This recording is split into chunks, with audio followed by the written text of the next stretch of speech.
দর্শক স্বাগত জানাচ্ছি রংপুর কমিউনিটি টেলিভিশনের লাইভে। আমি তুষার আচার্য। এই মুহূর্তে রয়েছি রংপুরের যে কেন্দ্রীয় ঈদগাহ ময়দান রয়েছে সেই কেন্দ্রীয় ঈদগাহ ময়দানে।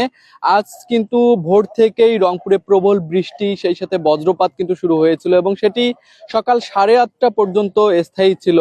এই প্রবল বৃষ্টিপাতে কিন্তু রংপুরের যে এই কেন্দ্রীয় ঈদগাহ ময়দান রয়েছে সেই ঈদগাহ ময়দানের কিছু কিছু জায়গায় জলাবদ্ধতা সৃষ্টি হয়েছে, পানি জমেছে। এবং গতকালকে আমরা যেটি আপনাদেরকে দেখিয়েছিলাম যে গতকাল কিন্তু এই যে কেন্দ্রীয় ঈদগাহ ময়দানটি রয়েছে এটির প্রস্তুতি কাজ কিন্তু অনেকটাই এগিয়ে গিয়েছিল। আজকে যেরকমটি দেখা যাচ্ছে যে রাতে এই যে ভোরের যে বৃষ্টি সেই বৃষ্টির পরে কিন্তু যারা কর্মচারীরা রয়েছেন ঈদগাহ ময়দানের, যারা ঈদগাহ ময়দানটি প্রস্তুত করছেন তারা কিন্তু জোরে সোরে কাজ শুরু করে দিয়েছেন।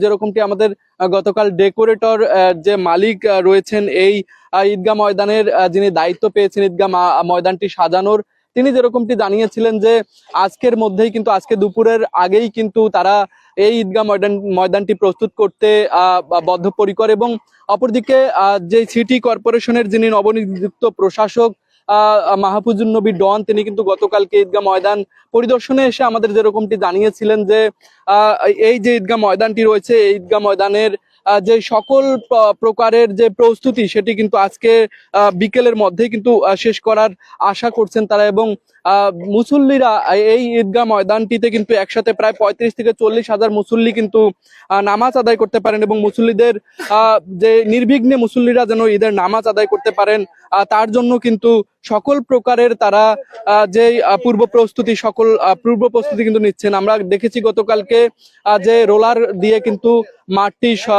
মাটি কিন্তু সোজা করা, মাটিগুলো কিন্তু সমান করা হচ্ছিল এবং আজকে হয়তোবা আর কিছুক্ষণ পরে এই যে জমে থাকা যে পানিগুলো রয়েছে সেগুলো হয়তোবা নিষ্কাশন করা হবে এবং অন্যান্য যে প্রস্তুতিগুলো রয়েছে সেই প্রস্তুতিগুলো কিন্তু সম্পন্ন করা হবে। আমি কথা বলবো এখানকার একজন কর্মচারীর সাথে।